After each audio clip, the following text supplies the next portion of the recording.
Tuhan yang membuka pengertian kebenarannya dan mengajari kita pada saat malam hari ini. Bapa, kami datang kepadamu menyerahkan penyampaian firman. Tuhan pakai hamba-Mu menjelaskan, dan Tuhan menolong kami mendengarkan. Kami boleh disingkapkan rahasia yang tersembunyi sehingga kami mempunyai pengertian kebenaran-Mu. Lembutkan hati kami untuk menerima firman-Mu dan melakukannya dalam kehidupan kami. Dalam nama Tuhan Yesus kami sudah berdoa. Amin. Ya, Bapak Ibu, tadi saya beri fotokopi di sana sudah ada ya. Boleh minta tolong dibagikan.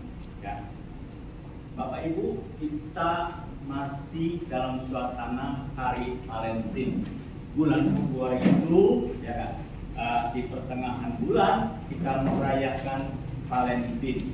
Ya, nah berkaitan sama itu, tema yang disampaikan kepada saya masih berhubungan dengan kasih. Ya, Bapak Ibu, ketika kita bicara tentang kasih, tentu kasih kepada Tuhan ada lebih satu, Pak Sure, ya, dan kasih kepada sesama kita. Nah, saya mendapat bagian kasih kepada keluarga, ya, sebagai suami dalam keluarga. Kita bisa mengatakan saya sudah mengasihi istri saya. Karena itu saya berusaha bekerja keras untuk menghidupi rumah tangga. Kita membatasi pengertian kasih hanya sebatas memperhatikan kehidupan istri dan rumah tangga kita. Kita seperti membuat sebuah kotak. Begitu juga kepada anak kita. Kita bekerja keras, ya, mencari uang untuk mencukupkan kebutuhan biaya, kebutuhan hidup anak kita sampai dia bisa kuliah. Lalu dia mengatakan kepada anaknya, inilah pengorbanan papa, berjerih payah. Ya, ada seorang bapak mengatakan waktu anaknya mau kuliah, dia harus sampai ke Sumatera untuk mengikuti saudaranya yang usahanya sedang bagus-bagusnya. Lalu dia mendapat banyak uang di situ sehingga bisa mensupport anak ini bangun untuk bisa kuliah dan selesai kuliah. Dia merasakan pengorbanan yang besar untuk anaknya. Dia merasa dengan begitu dia sudah mengasihi anaknya. Dia mengkotakkan kasih itu hanya sebatas bisa mencukupkan kebutuhan materi anaknya, kebutuhan studi anaknya. Nah, apakah kasih hanya sebatas itu? Maka malam hari ini saya kasih judul tanpa kotak-kotak. Ya, kasih itu utuh, tidak bisa dikotakkan dan kadangkala tidak bisa diteorikan. Ya, nah kalau kasih itu berdasarkan teori, maka banyak kita jadi masalah dengan pasangan kita, dengan suami kita, dengan istri kita, punya banyak masalah dengan anak kita. Kita punya referensi A, istri kita punya referensi B, kita punya referensi C, pengertian C, anak kita punya pengertian D.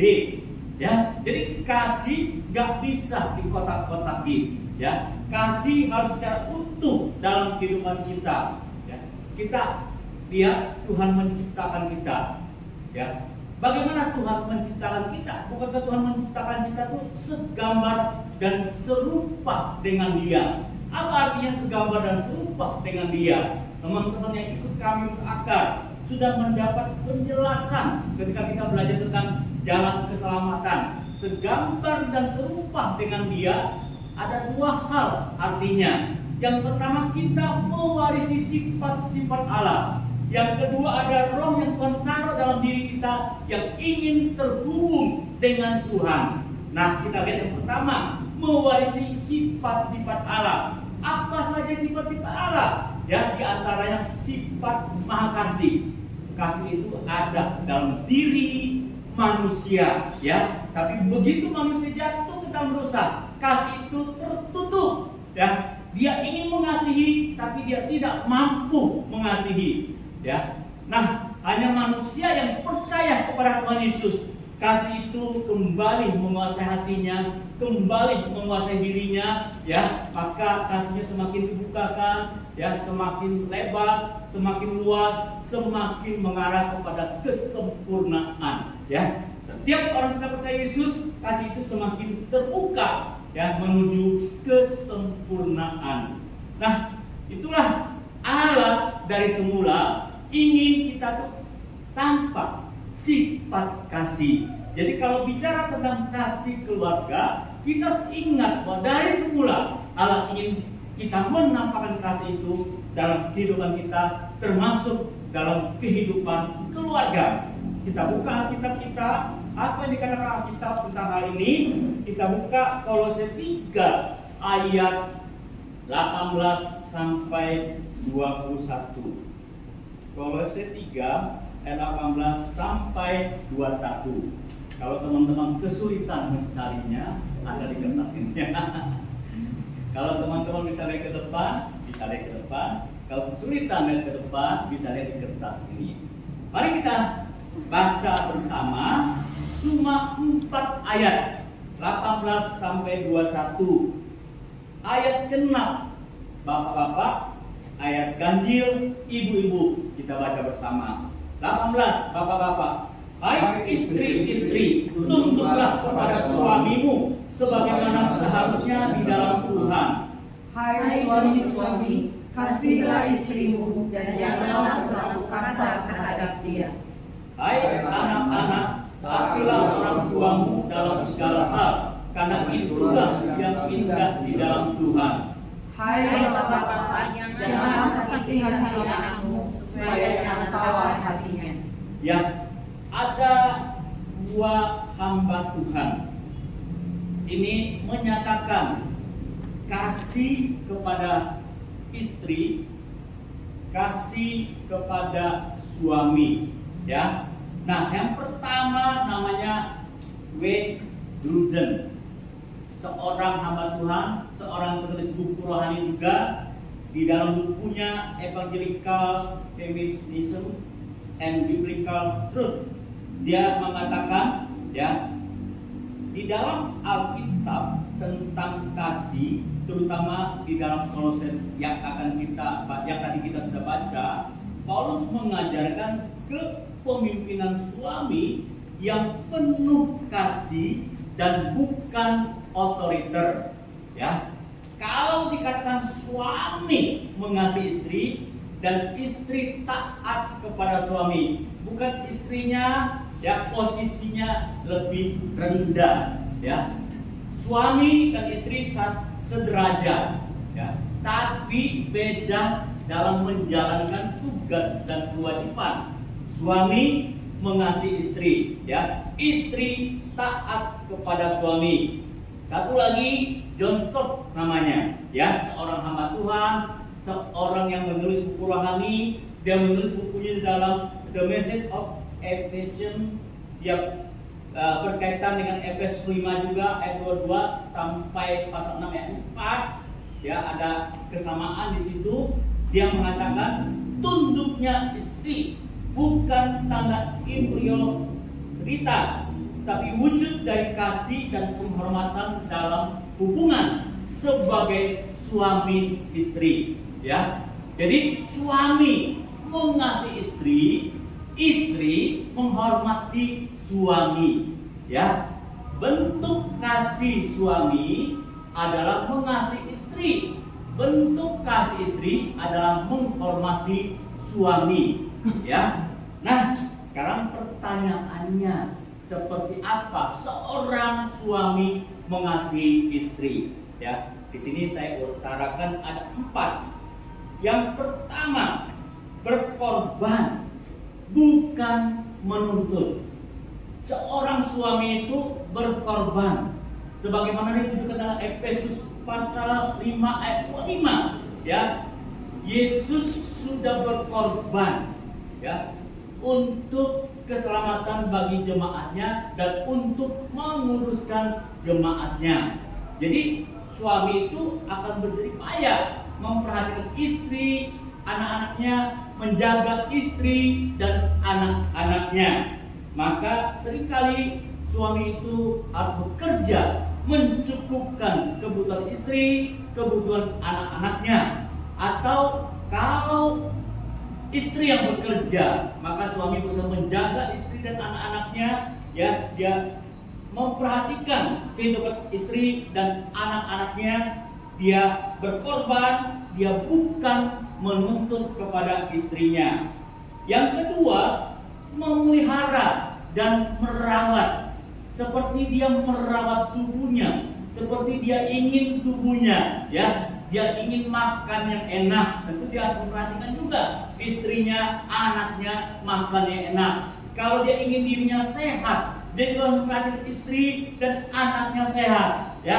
Jangan sampai ikuti cara dunia. Cara dunia kan berpikir untuk kepentingan suaminya saja, untuk kepentingan istrinya, untuk kesehatan suaminya saja, untuk kepuasan suaminya saja. Maka tidak heran, ya, dalam kehidupan dunia, ya, kita bisa melihat seorang suami waktu dia menikah, ya, sama-sama mulai dari nol keadaan ekonominya, ya, lalu setelah menikah mengalami peningkatan, ya, mereka semakin maju dalam ekonominya. Nah, suami mulai menyalahgunakan kemajuan ekonomi, mulai berpikir untuk makan yang enak, memboroskan, ya enggak, mulai berpikir, ya enggak, bagaimana hidupnya sehat supaya tetap kuat, gagah, perkasa, gitu ya.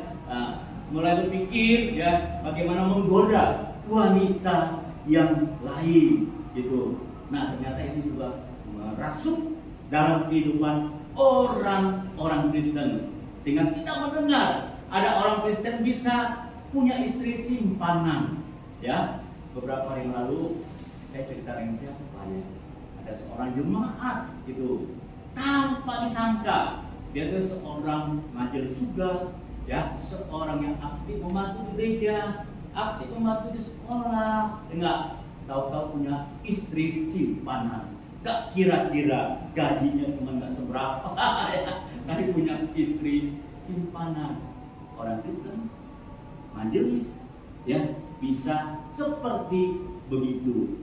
Nah, kalau dia cuma melihat kepada dirinya, ya enggak, itu bukan kasih yang ditunjukkan, ya. Harusnya kalau kasih yang ditunjukkan, dia bukan hanya memperhatikan dirinya, bagaimana dia memperhatikan diri istrinya, ya, dia memelihara dan merawat istrinya, ya. Dalam keadaan istrinya, ya, membutuhkan bantuan, dia harus membantu. Dalam keadaan istrinya sakit, dia memperhatikan dan memberi semangat bagi istrinya supaya istrinya bisa bangkit dari keadaan yang sakit dan dipulihkan dari sakitnya. Dan kalau membutuhkan dia merawat istrinya. Itulah seorang suami yang mengasihi. Efesus pasal 5 ayat 28 sampai 29, ya. Lalu kemudian di dalam Kolose 3 ayat 19 tadi menuliskan, ya, suami, ya enggak, tidak berlaku kasar, ya, tidak menyakiti istrinya. Suami itu jangan sampai membuat kekerasan fisik, KDRT dalam rumah tangga, ya. Lalu menggunakan kata-kata yang tidak pantas menyakiti istri kita, supaya istri kita sakit hati, ya, dan cepat mati.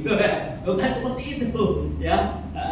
Kemudian seorang suami itu juga, ya, jangan emosional, ya enggak, sedikit-sedikit marah kepada istri, sehingga istri tadinya mau ngomong baik-baik jadi nggak berani ngomong, ya enggak, mau ceritakan kesulitan masalah rumah tangga jadi nggak berani ngomong kepada suami, akhirnya ngomong kepada laki-laki lain, ya, lama-lama nempel pada laki-laki yang lain. Nah, yang keempat, seorang suami itu memahami kebutuhan dan memperlakukan istrinya dengan hormat, ya.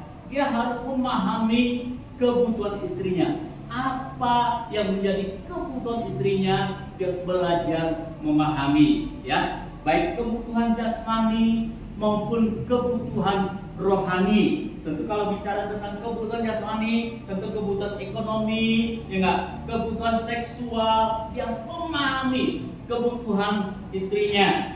Lalu memperhatikan juga kebutuhan rohaninya, ya, bagaimana istrinya bisa tumbuh dalam firman Tuhan, ya. Nah, dia harus ambil bagian memperhatikan, jangan dia semakin maju rohaninya dan istrinya semakin tertinggal rohaninya. Akhirnya terjadilah jarak pemikiran rohani antara suami dengan istri, ya. Nah, begitu ada jarak pemikiran rohani suami dengan istrinya, maka suaminya merasa lebih cocok berbicara dengan wanita lain daripada ke istrinya. Nah, ini kesalahan kenapa? Ya. Akhirnya Inggris mulai memancing, tuh kan. Istrimu nggak bisa seperti begitu. Ini lebih cocok ke istri kamu. Ya, ada seorang jemaat gereja yang mengatakan kepada kami, ya, saya sudah tanya orang pinter, ya kan? Kayaknya kamu lebih cocok punya istri itu adik ipar kamu, ya kan? Nah, selama ini ternyata adik iparnya main belakang sama dia.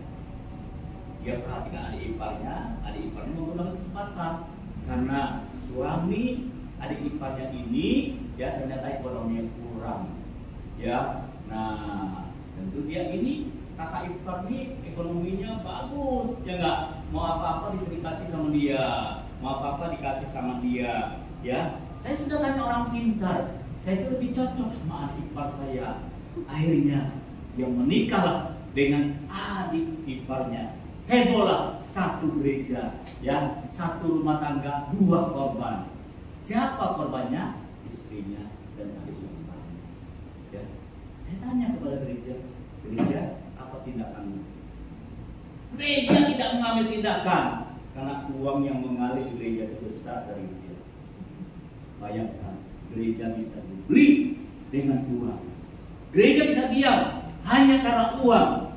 Gereja tidak menertibkan jemaat yang tidak benar hanya karena sungkan, karena uang. Nah, yang keempat, seorang suami itu perlu memahami kebutuhan dan memperlakukan istrinya dengan hormat, ya. Ada sesuatu yang perlu dibicarakan bersama, bicarakan bersama, ya. Jangan kita berpikir, itu mah urusan suami, kita perlu tahu lah istri, ya. Kita harus memperlakukan istri dengan hormat, ya. Istri juga takut kalau kita nggak pernah cerita, ya. Nah, istri saya suka paling takut kalau saya pinjam uang ke bank, karena dia punya trauma pinjaman bank, ya. Jadi dia takut itu terjadi dalam diri saya dan merembet ke rumah tangga. Nah, kita perlu terbuka untuk mengatakan, walaupun kadang-kala istri tidak sependapat, tapi kita terbuka, ya. Kita harus memperhatikan istri dengan hormat, ya. Nah, tadi kita bicara tentang bagaimana suami yang mengasihi istri. Ya, tentu jemaat bertanya, para suami bertanya, bagaimana kasih istri kepada suami? Bukankah kita harus saling mengasihi? Ya, nah, memang kita harus saling mengasihi, ya. Tapi cara mengasihi suami beda dengan cara mengasihi istri, ya. Nah, jadi seorang suami tidak perlu menuntut, ya, mengerti saya dong, ya. Ketika seorang suami mengasihi istrinya akan pelan-pelan, belajar mengerti suaminya, belajar mendengarkan suaminya, ya. Suami pokoknya mengasihi istri kasihnya kepada suami seperti apa? Tunduk, taat, ya. Nah, kalau kita lihat definisi Alkitab tentang kasih, ya, mengasihi Tuhan berarti melakukan perintah-perintah Tuhan. Apa perintah Tuhan kepada suami? Mengasihi istri. Apa perintah Tuhan kepada istri? Hormat, taat, tunduk kepada suami, bukan tunduk kepada suami, bukan, ya, tunduk kepada suami, ya. Saya juga kaget waktu saya diundang oleh pendeta GKI. Mereka mau bikin pelatihan BGA 1 enggak mau membicarakan kapan kita memulai pelatihan BGA 1 ini. Lalu dia mengutarakan saja, dia mengutarakan juga bagaimana biaya dan fasilitasnya. Ya. Lalu istrinya ngomong, ya enggak, ya istri itu harus banyak dibimbing dalam firman Tuhan. Kalau istri tidak banyak dibimbing dalam firman Tuhan, istri bisa tidak dalam posisi yang benar, ya. Nah, pengakuan ibu itu sendiri.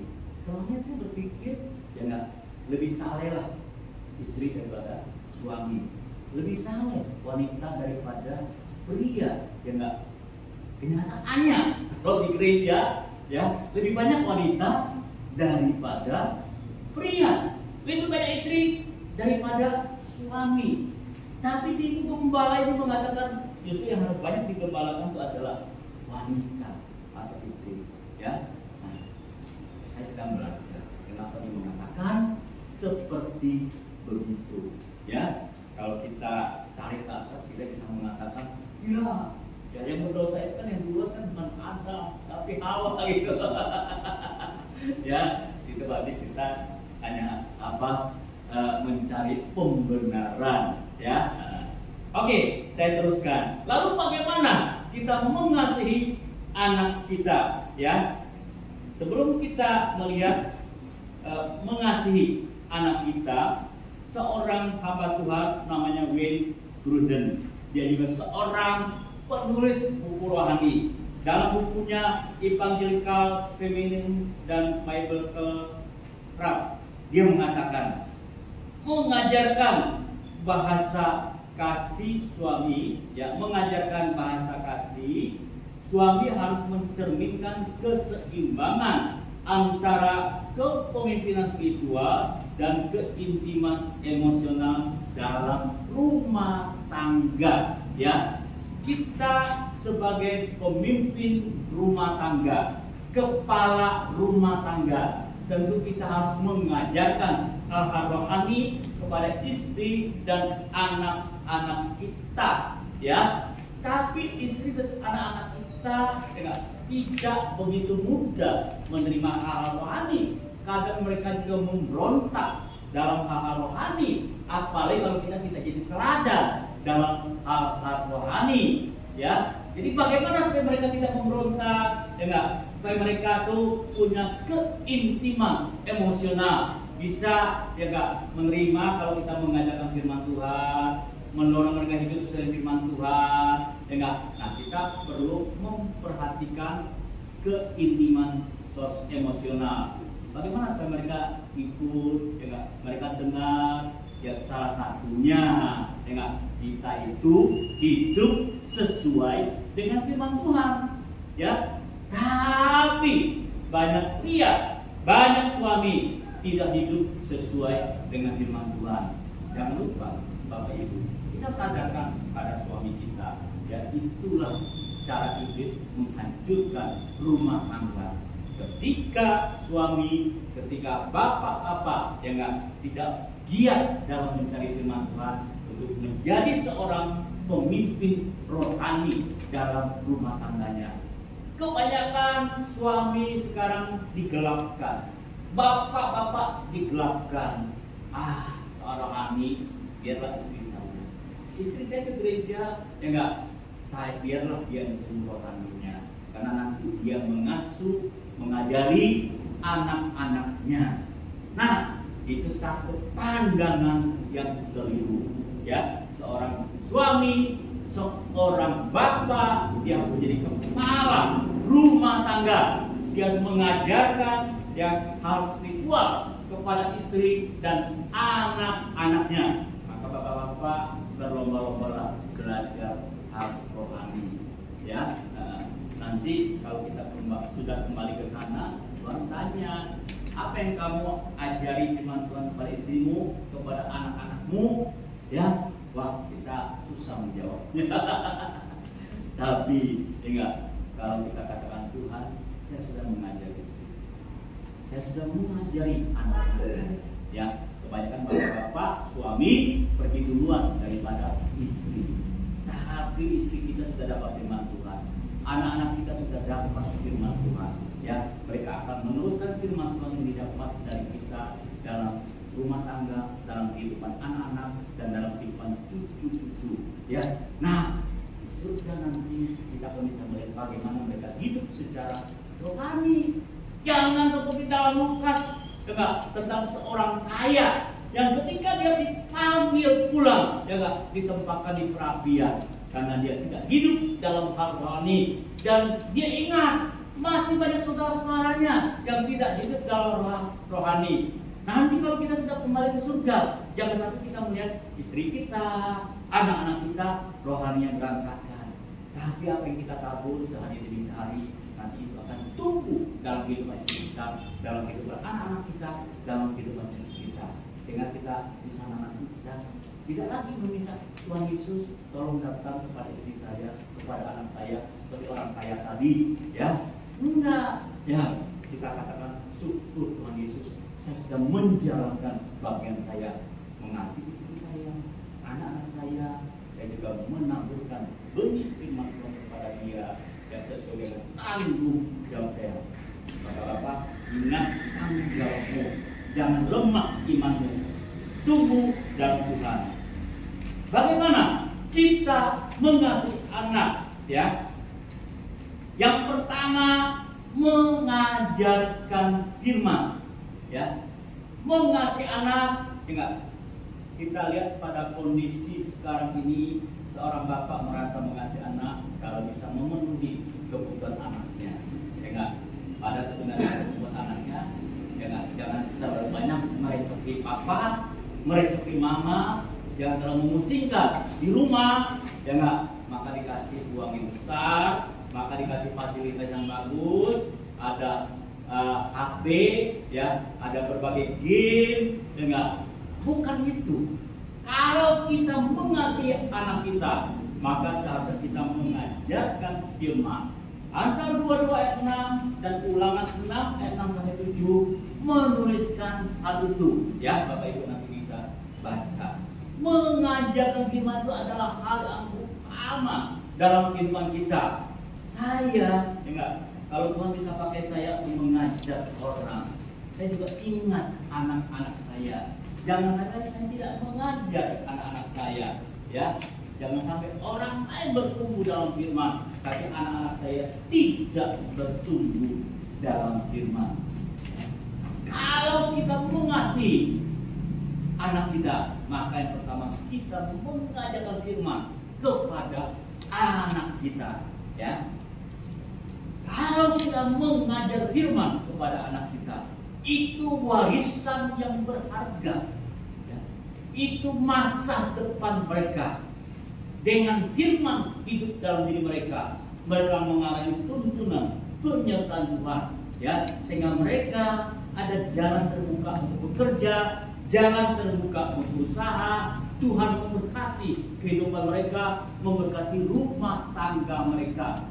Tapi kalau kita bekerja keras hanya untuk memberikan warisan duniawi, harta, ya, Bapak Ibu ingat, enggak, harta bisa sekejap lenyap, ya. Dulu orang mau usaha asal ada modal, ya, maka usahanya maju, dia tambah maju, dia semakin kaya, ya enggak. Sekarang kalau kita kasih modal bisa habis, gitu. Jadi warisan apa yang kita kasih? Kita kasih harta, ya. Ada cerita seorang yang kaya, ya enggak, kalau meninggal kasih harta kepada anaknya. Saya lupa ada berapa orang. Salah satu anaknya dapat hartanya, ya, menjalankan usaha, tapi akhirnya bangkrut. Harta yang diwariskan habis, ya. Nah, jadi apa berarti warisan rohani? Ajarkanlah firman Tuhan, ya. Yang kedua, kalau kita mengasihi anak kita, kita harus mendisiplin, tapi bukan marah, ya. Ingat, dalam ulangan kita harus mengajar anak kita berulang-ulang, ya, dan kadang-kala pakai rotan. Rotan itu bentuk pendisiplinan zaman dulu, dan saya juga mengalami pendisiplinan di sekolah waktu saya SD. Enggak telat, ya, ke depan, Itu berdiri, ya, rambut dulu, terus angkat kaki, ya, angkat kaki dua, enggak satu ya. Kalau angkat kaki dua nggak bisa berdiri, gitu, ya. Itu bentuk pendisiplinan, ya. Kalau pada zaman perjanjian lama, rotan digunakan untuk pendisiplinan. Nah, zaman sekarang kita tidak bisa menggunakan rotan, tapi kita menggunakan perkataan, pengertian, supaya melalui perkataan dan pengertian dia bisa terima di akalnya, dia bisa sadar dan dia bisa berubah dari pendisiplinan yang kita lakukan. Ya, kadang-kala mereka melalui medsos mereka bisa disiplin, sadar dan berubah. Jadi kalau kita dapat medsos yang bagus, kita bisa kirim di grup keluarga, ya, biar berkalian gitu. Ya, itu satu model disiplinan. Kalau kita pakai kemarahan, ya, ini bukan saat yang tepat untuk mendisiplin anak-anak kita. Kalau anak kita salah, kita harus disiplin. Gak boleh kamu begitu, ya, harusnya begini, ya kan? Kadang-kadang saya juga harus pikir, ya. Saya pernah melihat langsung dengan seorang anak pendeta. Dulu saya waktu zaman kuliah, ya, tinggal di atas, kos di atas, lalu gereja saya di kota, gitu. Nah, hari Sabtu itu suka ada doa puasa. Daripada saya Sabtu pulang lagi ke kos, kayak ongkos angkot, ya enggak. Nah, jadi saya sekali nginap di sana, enggak. Saya nginap. Suatu ketika, ya enggak. Saya lihat anaknya pendeta yang laki-laki bawa temannya, pacarnya masuk kamar berdua, pendetanya diam satu. Nah, itu nggak boleh, ya. Anak kita salah harus disiplin, ya. Tidak boleh membiarkan yang salah. Itulah bentuk kita mengasihi anak kita, ya. Mari suami, istri, orang tua dan anak, kita perlu mencerminkan kasih Kristus dalam keluarga kita. Tadi istri, bagaimana cara mengasihi suami? Hormat. Bagaimana cara anak mengasihi orang tuanya? Taat dan hormat. Hampir sama dengan istrinya. Anak perlu hormat, ya, taat kepada orang tuanya, ya. Anak yang mengasihi orang tua, dia perlu taat, yang melakukan apa yang orang tuanya katakan. Dengan demikian, rumah tangga kita bukan hanya menjadi tempat tinggal, tapi juga menjadi tempat di mana kasih Tuhan dinyatakan dan menjadi kesaksian bagi dunia. Ya enggak? Tuhan ingin keluarga kita menjadi kesaksian bagi sekitar kita, sehingga orang bisa melihat Tuhan dalam rumah tangga kita. Orang melihat ada kehadiran Tuhan dalam rumah tangga kita, ya, bukan melihat dalam rumah tangga kita seperti neraka, sebentar-bentar suara keras kedengaran, sebentar-bentar ya enggak, piring berterbangan, sebentar-bentar gelas dilempar, bukan seperti itu. Jadi orang melihat rumah tangga kita ada kehadiran Tuhan. Nah, tadi kita kan segala dan serupa dengan Dia. Untuk apa? Untuk mencerminkan sifat-sifat Tuhan. Salah satunya sifat kasih. Tunjukkan kasih itu. Suami kepada istri, istri kepada suami, suami kepada suami, istri kepada anak-anak, anak-anak kepada orang tua. Mari kita datang kepada Tuhan.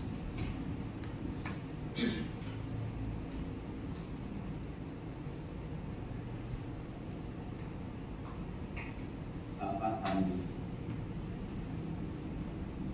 berdoa untuk kami semua, supaya kami bertumbuh dalam kasih kepada suami, kepada istri, kepada anak-anak kami, sehingga rumah tangga kami menjadi kesaksian bagi orang-orang sekitar kami.